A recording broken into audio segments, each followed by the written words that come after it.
Hello guys, welcome back to the new video. तो आज की वीडियो में आपको बताऊंगा भाई ऐसी कुछ एक्सेसरीज़ जो कि मैंने अपनी कार में इंस्टॉल करवा रखी है, लेकिन आप कह सकते हो कि वो नहीं करवानी चाहिए थी या फिर पैसे वेस्ट हो गए बोल सकते हो, या मतलब एक्सपीरियंस होता है भाई कि यूज़ करने के बाद ही पता चलती है। ठीक है, तो मैं आपको बताऊंगा ताकि आपके पैसे वेस्ट ना हो, या फिर मैं आपको उसके ड्रॉबैक्स बता दूंगा। अगर आप वो ड्रॉबैक्स उनके फेस कर सकते हो, उनकी प्रॉब्लम जो आ रही हैं, तो ठीक है, आप भी करवा सकते हो। और वीडियो में आगे बढ़ने से पहले अगर आप लोगों ने भाई चैनल को सब्सक्राइब नहीं करा है तो प्लीज़ जाके सब्सक्राइब करो। 1K सब्सक्राइबर के हम बहुत ही क्लोज भाई, हम बहुत क्लोज हैं। अगर आप लोगों ने सब्सक्राइब नहीं किया है तो प्लीज़ सब्सक्राइब करो। 97% व्यूअर्स ने भाई नहीं कर रखा है सब्सक्राइब। देखो जैसे कि पानी वानी भर रहा है आज पार्किंग में, तो आज आई थी भाई बारिश, थोड़ी बहुत आई थी, बाकी नई दिल्ली की साइड ज़्यादा आई थी, तो इसलिए इतना पानी भर रहा है और गाड़ी इतनी गंदी हो रही है। अभी चल के भी आई है, तो इसे थोड़ा सा अवॉइड करना है। इसे अभी वॉशिंग कराएंगे 1-2 दिन बाद जब कहीं जाना होगा। बाकी वीडियो करते हैं भाई। अब फ्रंट लुक में ऐसी कौन सी एक्सेसरी है, अब आप देखो, गैस करो पहले। कोई लग रही है ऐसी चीज़ जो मैंने गलत लगवा ली? मैं बताता हूँ। ये देखो, ये है भाई फॉग लैंप्स। अब फॉग लैंप्स में आप लोग पूछोगे कि यार फॉग लैंप्स में क्या गलत है भाई, फॉग लैंप्स तो तेरे बहुत बढ़िया, तू तो इतनी तारीफ करता है। तो हाँ भाई, no doubt, performance wise, visibility wise और जो रोशनी है इनकी बहुत ही तेज़ है। मतलब ऊपर वाली हेडलाइट ऑन करने की ज़रूरत नहीं पड़ती, इनकी बहुत ज़्यादा रोशनी है। अगर आप बिल्कुल डार्क उस पर चले जाओ ना, रोड पे या हाईवे पे, तो ये मतलब बहुत हैं, सफिशिएंट होते हैं। सिटी में तो बिल्कुल मतलब ऊपर वाले में चलाता ही नहीं हूँ। अब इनका क्या ड्रॉबैक है या फिर इनसे क्या मेरे को दिक्कत आ रही है, मैं आपको बताता हूँ भाई। सबसे पहले तो ये देखो, ये दिख रहा है, हल्की हल्की मेल्टिंग दिख रही होगी भाई आपको, ये देखो। तो ये मेल्टिंग कैसे हुई भाई? ये ना IPH में इसमें लगे हुए हैं HID, और HID की है ये 55 वॉट्स, 6000 केल्विन, अगर मैं आपको प्रॉपर एग्जैक्ट बताऊं तो। और भाई इसमें ना मतलब ये बहुत ज़्यादा हीट प्रोड्यूस करते हैं। जैसे रात को भाई हम लंबी ड्राइव पे गए थे एक बार, तो लंबी ड्राइव पे भाई ये मतलब पूरी रात ही जले रहे हैं मानो आप। तो भाई ये इतना हीट हुआ, मतलब देखो प्रोजेक्टर पे तो कुछ क्या ही फ़र्क पड़ेगा, तो लाइट है। इस पे देखो भाई, ये प्लास्टिक मेल्ट कर दी इसने, और ऐसे ही सेम दूसरी साइड हो रखा है। देखो थोड़ा पानी भर रहा है, बच के जाना पड़ेगा भाई, क्या करें। देखो कितना, आप लोगों के लिए देखो भाई कितना करना पड़ता है। इसी बात पे भाई वीडियो पे लाइक कर दो। तो ये देखो, तो ये देखो भाई, यहाँ पे भी हो रखा है, मतलब दोनों साइड सेम है एग्जैक्ट। और एक तो ये चीज़ है भाई इसकी, और ना इनमें अभी कुछ इशू भी आ गया था IPH के प्रोजेक्टर पे। जब मैंने इंस्टॉल करवाया तब नहीं पता था मेरे को क्या इशू था, और हमने कहाँ से ठीक करवाया, करोल बाग में से ही ठीक करवाया, ये मैं आपको बता देता हूँ। उसकी ये वाली वीडियो होगी वो। और अगर आपको पूरी प्राइसिंग के साथ देखना है कि क्या क्या मैंने मतलब प्रॉपर डिटेल वीडियो, एक मैंने पार्ट 2 बनाया था, वो है ये वाली।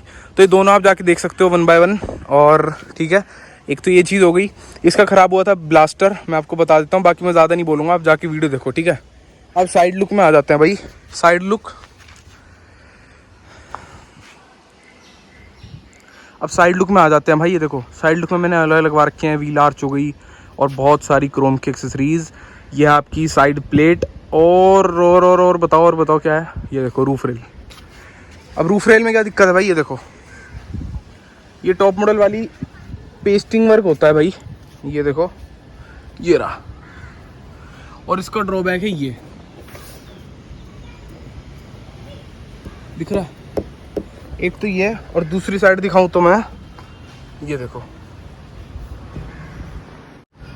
तो ये भाई ऐसा क्यों हो रहा है? अब आप बोलोगे यार ये तो बिल्कुल सही है भाई, ये बिल्कुल सही नहीं है, ये ना ऊपर उठा रहता है। मतलब ये पेस्टिंग वर्क होता है। देखो डबल टेप दिख रही होगी आपको, ये वाली डबल टेप। अब ये क्यों उठा हुआ है? बारिश हुई थी ना, तो हल्का सा पानी की वजह से, एयर प्रेशर से हल्का सा बैठा हुआ है। जब पानी सूख जाएगा और मैं क्लीन करा के इसे सुखा के आऊँ ना, दोबारा इसका वही हाल हो जाएगा। और ये करवाई थी मैंने करोल बाग से, और इसके प्राइसिंग मेरे को पड़ी भाई ऑलमोस्ट 2200 रुपये विद लेबर। तो मैंने काफ़ी सारा सामान लगवाया था, जैसे IPH के प्रोजेक्टर वगैरह, और पीछे के रिफ्लेक्टर होते हैं लाइट वाले, मैट्रिक्स वाले, वो।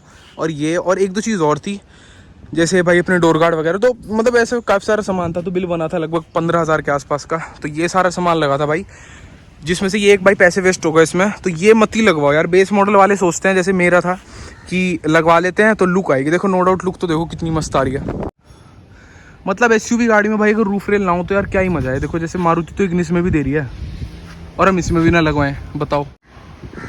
देखो भाई लोगों ने बीट में भी लगवा रखी है, ठीक है। तो मतलब लुक एनहेंस के लिए होता है। देखो छोटी गाड़ी पे तो ठीक है, मतलब नहीं लगवा रहे, बट यार SUV की लुक ही आती है रूफ रेल्स। और देखो नो डाउट कितनी मस्त लुक आ रही है निकल के, कमेंट में बता दो। बट इसका ये ड्रॉबैक मेरे को फेस हुआ, और अगर ये चीज़ मेरे को पहले पता होती तो शायद मैं ये इंस्टॉल ना करवा भी लेता, वो मुझे नहीं पता। बट हाँ, अब ये दिक्कत आ गई तो अब ये झेलनी पड़ेगी। अब पेस्टिंग वर्क इसमें बार बार डबल टेप वगैरह मैं लगवाता रहता हूँ, तो सही है। इतनी भी नहीं उतरती, मतलब ऐसा नहीं होगा कि आपकी गाड़ी चल रही है तो उतर के निकल जाएगी। थोड़ी बहुत कॉर्नर वगैरह से, एजिस से जो है थोड़ा बहुत ऊपर हो जाता है। और नेक्स्ट चीज़ है भाई अपनी गाड़ी के अंदर। बाहर ऐसा कोई भी सामान मैंने फालतू नहीं लगवा रखा। फालतू क्या मतलब यार, देखो लगवाते तो हैं लोग बट यूज़ करने भी पता चलता है। देखो जैसे ये मैट्रिक्स वाले बहुत बढ़िया हैं, रिस्पॉन्स हर चीज़ का अच्छा है सिवाय इन रूफ रेल के। और अब चलते हैं अंदर भाई, गाड़ी को अनलॉक कर लेता हूँ। लॉक है, ये होगी अपनी गाड़ी अनलॉक। और सेकंड चीज़ है भाई अपनी इंटीरियर से रिलेटेड, वो है ये वेलकम प्लेट। अब ये भाई वेलकम प्लेट होती हैं, ये यहाँ पे लग जाती हैं, ठीक है। आपकी मतलब जहाँ से एंट्री करते हो ना, यहाँ पे लग जाते हैं ताकि पैर वैर ना लगे। ये दो चीज़ का फ़ायदा होता है इससे, एक तो यहाँ पे स्क्रैचेस वगैरह ना आए, और ये ख़राब होगी तो इसे निकाल के चेंज करवा दो या फिर हटा दो। बट इनसे एक ड्रॉबैक हुआ भाई, देखो इसमें लाइट भी जलती है अगर आपको दिख रही हो ब्लू कलर की। इसमें एक ड्रॉबैक क्या हुआ, पीछे के वाले गेट में हुआ, आगे तो हुआ नहीं। देखो क्या हुआ, ये दिख रहा है आपको जंग। और ये जंग इस पे कहाँ से आया भाई, ये आया यहाँ से, ये देखो जंग दिख रहा है आपको। देखो इस साइड भी दिखाता हूँ मैं आपको, ये देखो, ये देखो कितना है, ये देखो दिख रहा है, दिख रहा है ना। तो ये जितनी भाई पूरी लाइन बनी ना जंग की, क्यों बनी है, इसके घिसाव के कारण बनी। जब हम इसे बंद करते हैं, वैसे अरे सरफेस से इतना ऊपर भी नहीं उठा हुआ, पता नहीं ऐसा क्यों हुआ। और होना था तो चारों में होना चाहिए था। आगे का बिल्कुल सही है, पीछे के सिर्फ दो वाले डोर में मेरे को इशू आया है। तो ये चीज़ अगर पहले पता होती तो मैं ये डेफिनेटली नहीं करवाता इंस्टॉल बिल्कुल भी। क्योंकि भाई गाड़ी में रस्टिंग आना मतलब समझ रहे हो ना, आपकी रस्टिंग आती है तो फिर आती चली जाती है। और रस्टिंग आ गई तो इसका मतलब ये नहीं कि भाई मैंने हटवा रहा हूँ, हटवा नहीं रहा हूँ भाई मैंने। रस्टिंग थोड़ी बहुत है, साल भर से इतनी रस्टिंग है तो जितना घिसना था घिस लिया। अब मैं इसे जो सैंड पेपर आता है उससे घिस के और इस पर हल्का सा पेंट मार दूंगा तो बिल्कुल सही हो जाएगा। अब तीन चीज़ मैंने आपको बता दी, चौथी चीज़ की तरफ अब मैं आपको लेके चलता हूँ भाई। चौथी चीज़ है भाई अपनी है स्टीयरिंग रैप। अब आप लोग बोलोगे भाई स्टीयरिंग रैप में क्या दिक्कत है। भाई देखो स्टीयरिंग रैप अच्छी बात होती है लगवाना, बट यार ये ऐसे वाला मत लगवाना। इसकी फिटिंग देखो, आप देख रहे हो, मतलब ये मैंने कंपनी से लगवाया था भाई, इतना नकली लगा हुआ है ना, मतलब कुछ मतलब नाम का लगा हुआ है। देखो ये देखो, ये क्या है, बस इन्होंने कपड़ा लगा के और सील दिया। करोल बाग में होता है भाई बहुत ही अच्छे वाला एक OEM वाला, वो कुछ ग्लू व्लू लगा के बिल्कुल फिक्स कर देते हैं। तो वो वाला मेरे को करवाना है।